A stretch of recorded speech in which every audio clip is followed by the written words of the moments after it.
Alright, one final video on the NCAA tournament. It's a little dark in here, so I got the torch on my phone, ready to go. Live streams were a little bit choppy today, but, you know, it is what it is. So, really, I was just kind of reacting to the whole bracket and whatnot.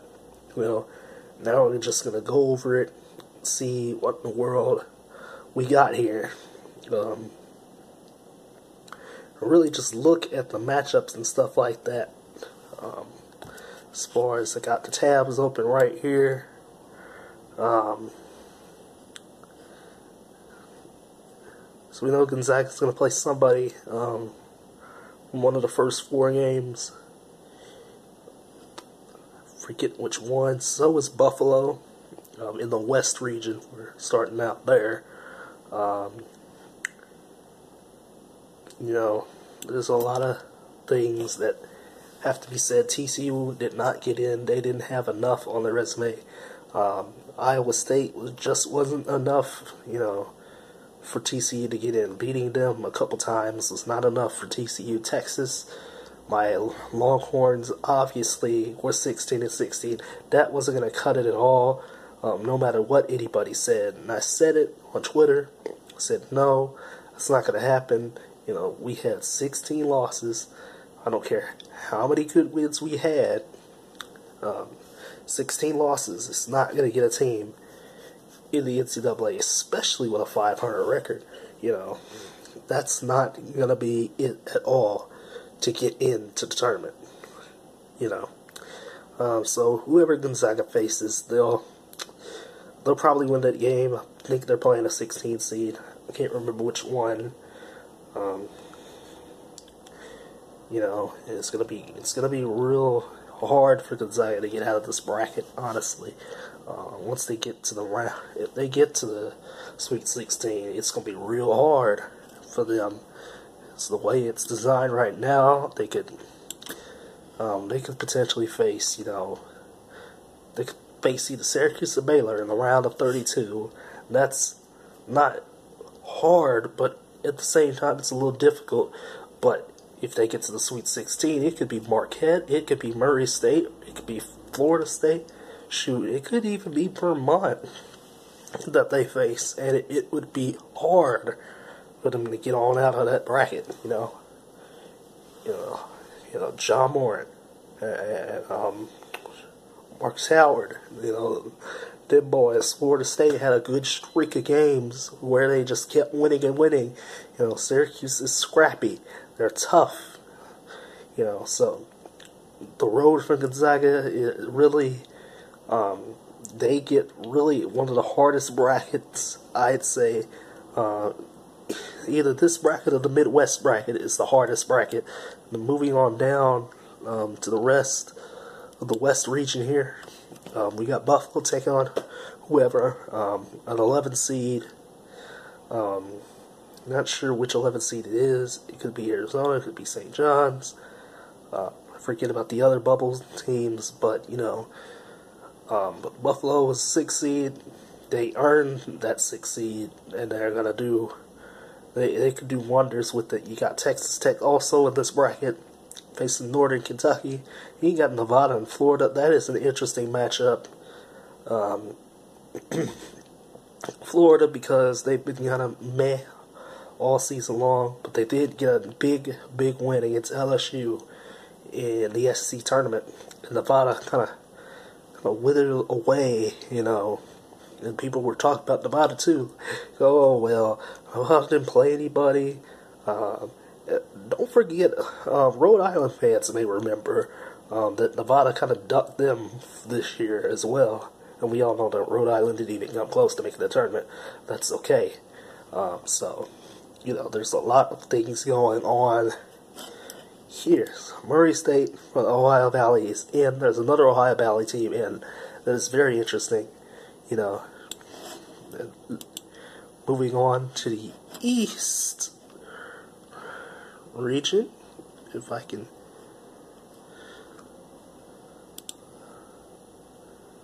Well, I'll go to the South region first then. That's fine with me. go to the South region here real quick. Something wrong with my search. So the round of 64 in the South region, which really isn't that hard of a region for Virginia. They just got to win this time against the 16th seed. Now, last time this happened, last year, we all know what happened. We all know what UMBC did. It was a great run by them. Tough loss by Virginia last year. But that was last year. It's a brand new year, and Gardner Webb is a little sneaky. And I think they'll give Virginia a nice fight. But I ultimately believe that Virginia could just cruise to the Elite Eight, maybe even the Final Four. Not really that tough of a bracket here. Well, this part of the bracket anyway, the South bracket of Ole Miss and Oklahoma. Oklahoma's not really that good. 12-seeded Oregon, who won the Pac-12 tournament. They're taking on Wisconsin. Kansas State's there. UC Irvine had 30 wins. And that's crazy. And Kansas State's a 4-seed. Wow. That's kind of puzzling. See Kansas State as a 4-seed, but you know what? Can't really fault them for that. They deserve it.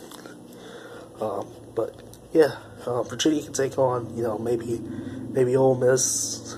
I fully believe that it could be Ole Miss. Maybe once they get to the Sweet 16, it could be Wisconsin. But keep your eyes out for Oregon. They're a 12 seed this year, so it could be very interesting to see. We move on to the bottom portion of this bracket now. And you know what? South region's a little... Yeah, the South region is a little bit tough, honestly. Moving on down to the bottom part of this region. Villanova and St. Mary's, 2 conference champions. Villanova had a little struggle this year. Not the greatest year that they've had in a while, but they've been the team to beat in the tournament for the last 2 or 3 years now. And they go up against St. Mary's, who got a great victory in beating Ncaa in the West Coast Conference Final. Purdue taking on Conference USA champion Old Dominion. Old Dominion, good team. Purdue should beat them though. Cincinnati, they should.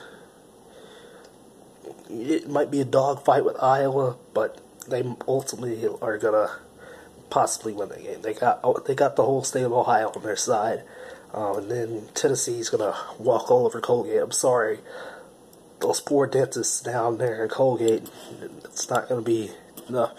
Now we go to the Midwest bracket, the North Carolina bracket. Anyway, this one is hard. This one is really, really hard to get through because North Carolina could face. After they presumably beat Iona, you never know, it's never set in stone. They could face Utah State, they could face Washington, the Pac-12 regular season champ, they could face Auburn, who won the SEC tournament, they could face New Mexico State, who's been dominating the WAC for the last couple of years now, or they could face Kansas. Now, this part of the Midwest bracket is really, really hard. And you don't know who's going to come out of this bracket. This is literally one of the hardest parts of the bracket to get through. And when you go down, it's no better. It's no better here either. You got Iowa State taking on Ohio State. And then you got Houston taking on Georgia State. Now, Georgia State's a pretty interesting team, but Houston has had basically everybody except for Temple and Cincinnati's number. And who else did they lose to? Who else did Houston lose to? I feel like they lost to somebody else. Did they lose to UCF? I think they did, but that's not the point. And then you got Houston. And then you got Wofford as a 7th seed. Wofford winning the SoCon easily. And they face Seton Hall.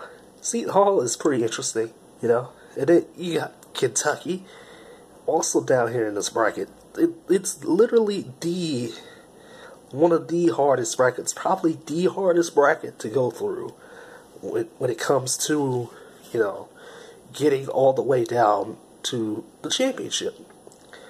North Carolina could face literally anybody if they Anybody could win this bracket and get to the Final Four. Anybody here. Auburn could win it. New Mexico State could potentially win it. Kansas could win it. Iowa State could win it. Houston could win it. Kentucky could win it. I'd even put some money on Wofford to win it. But, you know, it's crazy. You know, it is very, very crazy. And no, you know, it's just. Then, you know, you got the first four here. Well, let's take a look at the first four real quick. You got Prairie View, Fairleigh Dickinson. Not much there. Temple and Belmont. Belmont sneaking in as an at-large. Good for them. From the A-Sun, you know, really good for them. They finally started rewarding some of these bubble teams from these mid-major conferences, and that's all good and dandy. And of course, you know, you got Arizona State, same on St. John's, as I mentioned, in North Carolina Central, and North Dakota State. You know, just it is what it is. You know, it is what it is, man. It is what it is. Let me take a look.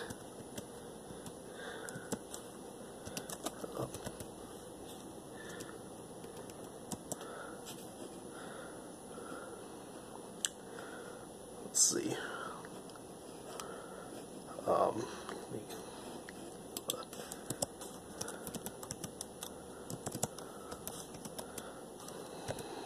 One final bracket here.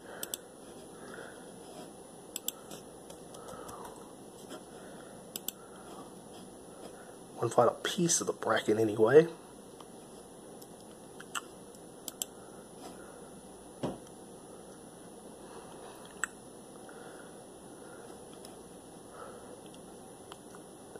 Yes, here we go. The Duke region. Probably one of the least interesting regions I've seen in a while. Of course, as I said, North Carolina Central taking on North Dakota State. They could play Duke. Duke should probably cakewalk all the way to the Final Four. Honestly, this bracket is not as hard. You know, they could play Michigan State. They could play LSU. I don't really buy LSU. Maryland's inconsistent. Virginia Tech is kind of inconsistent too. Remember that even though they beat NC State by and held NC State to 24 points. 3 new Nissans, oh no. 2 powerful Titans, oh no. 1 award-winning lineup. This is Nissan. Oh no, that was bad. Yeah, might get claimed or something. Might have to edit that out. But, you know, not really the most difficult bracket. VCU's there, UCF's there, Mississippi State's there. They're playing Liberty. You know, Maryland can play at Belmont or Temple. And I do believe that Maryland will get knocked out in the first round. Louisville's there. They have 13 losses. You know, just not the most interesting bracket. They really need to do something about that with Duke. You know, but they basically got the #1 seeds right. UNC Greensboro was really the only team that just felt left out, and they should have been in. But thanks to Oregon, you know, putting that put them out, that put Greensboro in the NIT. You know, you got teams like Alabama, TCU, NC State, Clemson, Indiana, who didn't really have much on there. You didn't really have much meat on their bones. You know, they're in the NIT too. And you got other teams that have won their conference, the regular season anyway. And, you know, now they're just in the NIT because they couldn't get it done in the conference tournament. You know, that's just the way it is. So with that being said, everybody, I really don't have much complaints about the bracket this year. Nope. It's not really a whole lot to complain about. It's just that the region that Duke's in, the East region, is just not that great. South bracket, Midwest bracket, West bracket, they're all harder. Honestly, either of those three could be potentially the hardest bracket to get through for the #1 seeds and everything. Now, I'm pretty much basically fine with 3 ACC teams as the number 1 seed. I know that Michigan State was, last day today, the last day of the season today before March Madness and stuff. They kind of just, but, it is what it is. They didn't reward Michigan State when they needed to. It would have been fine if they're either a 1 or a 2. It didn't really matter. But Michigan State, I really don't have any complaints about this bracket, to be completely honest. It's better than what it's been most years, and the net does not matter. The net does not matter. With that being said, big boy out. Peace. See you guys another time with another video.